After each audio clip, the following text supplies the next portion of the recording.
What's up, everybody? It's your boy Wes Grind. You're watching Urban Nerd. This is the channel where I give my nerd views on today's nerd news. And today, you know what I do? It's the first day back from the weekend when I put out the video. So you know I'm going to be talking about that weekend box office. I'm also going to be talking about a little bit of Birds of Prey news or some DC news. Going to be talking about some trailers and a little bit of extra stuff. So let me just jump right into it with the weekend box office. Coming in first place is Rampage with The Rock. What a surprise. Well, no, it's really not, because you know The Rock was gonna make that first place, but it didn't make it as much as I thought it would.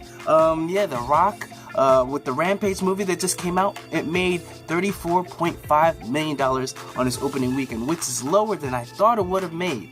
But right on its heels was you know, The Quiet Place with $32.6 million.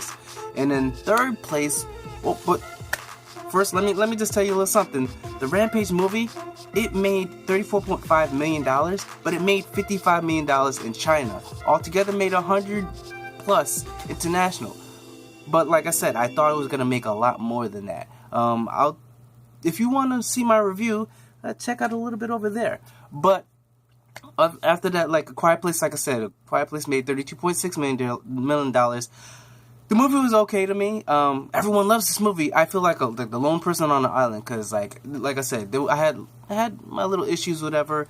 If you want to see my review about that, like if you want to hear a review that isn't just gushing over how great it is, then check out my review, because I point out all the things that if you paid attention to it, you might not love it as much as everyone's making you seem like you love it. So check it out over there. But then we have Truth or Dare, another Blumhouse production, which is based on, I guess, a game, which they've done with a bunch of stuff. They've done a Ouija. They've done it with a bunch of different games. But the last one they did was Happy Death Day, and I like that a lot. I'm not hearing that good amount of, you know, vibes from this one from people that have watched it. So, but this movie made $19.1 million. It only costs $3 million to make, so Blumhouse, their plan, the way they do this, their strategy, it's always working. They're always making these movies for super cheap and always making like 4 or 5, I don't even know how many more than what they've spent on it. Ready Player One is in fourth place with $11.2 million, which I'm so happy he's still making some money. And we've got Blockers with John Cena coming in at $10.3 million. Sorry to say, but Black Panther got nudged out. It's in sixth place. Sixth. Why does it sound like I got a lisp? Sixth place.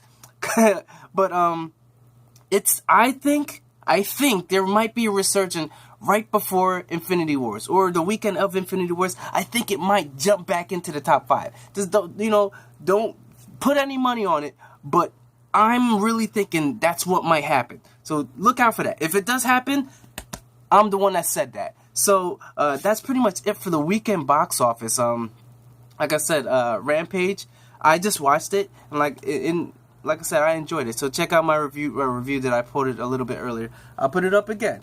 But then we've got in the first topic on the nerd news, we've got a new Solo TV teaser, which shows a little bit more about Han and Chewie, how they met, things about them playing I'm liking these TV spots more and more, and I'm liking this Han movie a little bit more and more. I wasn't like clamoring for it. I wasn't like, oh man, I can't wait to see the Han Solo movie. I was like, hey, it's a Star Wars movie, or sorry, a Star Wars story that I was like, you know, I'm gonna check it out when it comes out. You know, like I like me some Star Wars, but with all the stuff that's happened, Chris and Lord Miller, coming off of it. And then you've got Ron Howard taking over, and then all this dramatic, and then it was supposed to be like Ace Ventura. Well, all I know is I'm going in with a clean slate, hoping that it's good, and hopefully it will be good. So I'm going to check that out, and check out the trailer, because like I said, it's a really good trailer. I'm going to try and see if I can put it down in the descriptions, put a link down below for you guys to check it out as well. It's really good, especially the end scene where, Han's playing cards. He shows it to Chewie, and Chewie's like, oh! So it was really funny. Check it out. We've got Deadline reports Tim Miller found a new Terminator, and the new Terminator is Gabriel Luna. Gabriel Luna. Sorry, not Gabriel. Gabriel Luna. And if you don't know who Gabriel Luna is, you've probably seen this little guy with a flaming skull. He has some chains on fire. He was in the last season of, Agents of S.H.I.E.L.D. If you're a nerd like me, you watched Agents of S.H.I.E.L.D. And yes, he was a Ghost Rider. Gabriel Luna played the Ghost Rider, and he did a pretty good ass job as a Ghost Rider. I don't know if they're gonna have him back, but regardless, he stars a role as a Terminator in this movie. So I'm hoping he brings the same intensity into this movie, because like Tim Miller, James Cameron, they're all working on this. They're just, and Tim Miller, if you don't know, he's the one that directed the Deadpool, the first movie. So I'm expecting some good things. And James Cameron, he directed the Terminator 2, and that one was pretty much the best one. So hopefully they're working back together, because this is supposed to be taking place right after Terminator 3. So Terminator Genesis doesn't exist. Terminator Salvation doesn't exist. This happens right after Terminator 2. So that's all that matters. That's all that counts. That's what I'm looking forward to. But also, a part to him, you've also got the Colombian actress, Natalia Reyes. And I'm not sure what she's going to play, but she's going to be like a lead role in this movie as well. So, you got two Spanish people, coming up, giving them some jobs. That's what's up, like minorities, getting them in these types of big blockbuster films. And I'm always happy for that. You've got, okay, let me tell you, Harley Quinn. Now it's even closer to having that spinoff. Nope, it's not the Joker and Harley Quinn spinoff. Nope, it's not the Harley Quinn Gotham City Sirens. Nope, it's not the cartoon, Harley Quinn animated series or movie or whatever. But it is Birds of Prey. Now wait, hold on. I thought there was gonna be Birds of Prey and then got these Gotham City Sirens. But, I guess they're fusing these things together. Because that makes sense, DC. Okay, so before she was bad girl, but now she's going to be a good guy. Because Birds of Prey are essentially good female superheroes in the DC world working together. You've got Catwoman? No, you got, I'm not even sure. I'm sorry, I'm pulling a blank. I know you got Batgirl. I know you got Huntress. What was the other ones? Because I'm not sure if Catwoman was part of that. Because Catwoman, she can be good, she can be bad, but the Gotham City Sirens is like all bad. So, but Harley Quinn, I know in the comic books now Harley Quinn's good, but except if we're going off of DCU from what it is now, no, Harley Quinn's bad. So, is this going to be taking place after the movie of Batman vs. Superman and Justice League, or is this taking place before? Because if it's taking place before, it can't be that much before, because Batman or Batflick is older when he's taking out, when he captures Harley Quinn and the Joker. So, this is what is really hard for me to be so enthusiastic about DC movies, because they don't know what they're doing. If they're inconsistent, and they seem to just be trying to just anything that sticks, anything that that person was popular, make a movie that's popular, try and do that. Like, I don't know what they're supposed to be doing, but it's I know it's I feel so defeated. I feel so defeated because I don't want to keep ragging on DC, but take a page out of the Marvel handbook and lay your slate down. Stay determined. Don't let anyone talk to it. Just, if you have a plan, stick to it. Don't start something, because, then that's when you've talking about there's a Green Lantern Corps movie. You've had there's going to be a Joker solo movie. There was talk about the Joker and Harley Quinn movie. There's a talk, Black Adam movie with The Rock. Now you have Shazam. With Shazam not having The Rock, I don't know. The Rock should be in, but I don't know what's supposed to happen. All these things that you're laying on these slates, but they say this spinoff might be happening because it's going to be directed by Kathy Yan, who this would probably be her debut as far as directing, which I'm not a problem with. If she has the talent, so be it. But this is a script that was written by Christina Hudson, and she also worked on a script for Birds of Prey before, with the Gotham City Sirens. So I don't know if she's incorporating it or rewrote it for Harley Quinn to fit in this, or Margot Robbie to fit in this, but we'll see. But because of this, going into the next topic, Suicide Squad 2 has now been pushed back, and it's been pushed back so that they're trying to what they did with Wonder Woman, introduce Batgirl into this universe and then have a solo movie. But it's weird because it's like you're introducing a Batgirl, like you haven't established your Batman. Is this gonna be the same Ben Affleck Batman, or is this gonna be a new Batman? Because you should probably establish your first Batman before you do this Batman, unless you're gonna have it a completely separate universe. And that's the only way I see this working, because you can't try and just introduce people wherever the hell you want to introduce them. Wonder Woman works because Wonder Woman is a hero on her own. She wasn't derived from any other superhero. So there wasn't a Wonder Man and then Wonder Woman. It was just Wonder Woman. So therefore, you could spin off and show her backstory history. You having a Batgirl, to having her, and then you're like the whole question is gonna be like, oh, so when did Batman train you? Because there is a Batwoman that wasn't trained by Batman when she took up the role of Batwoman, and then later she started working with Batman. But that isn't the Batgirl we're talking about. So how are you gonna introduce her without having an established Batman? But you're gonna have a spin-off with the Harley Quinn, and then these other, like I said, DC, I don't know what to say no more. I'm gonna just end that one. Going on to another topic, we got Jessica Jones has now been approved for season 3. Season 2, it was a little bit difficult for me to get through.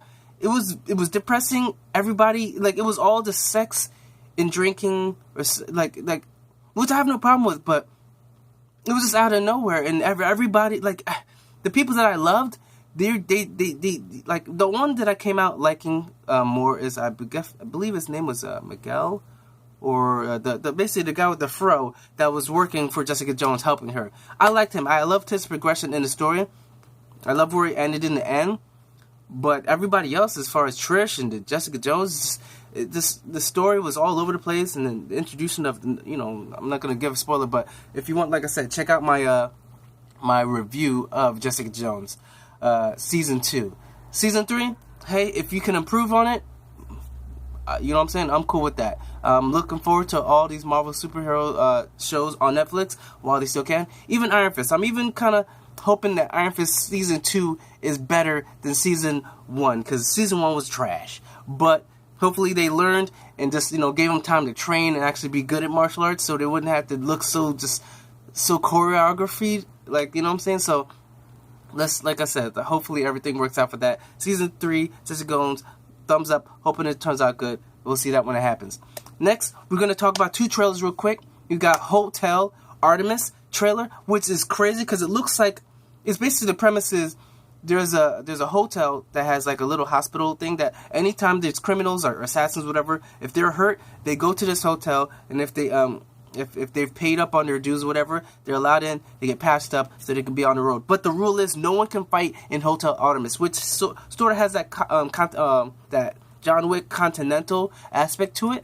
And hey, even if you're stealing ideas are stolen all the time. Like most ideas that are original are based off of another idea that was before it that people just don't know about. You know what I'm saying?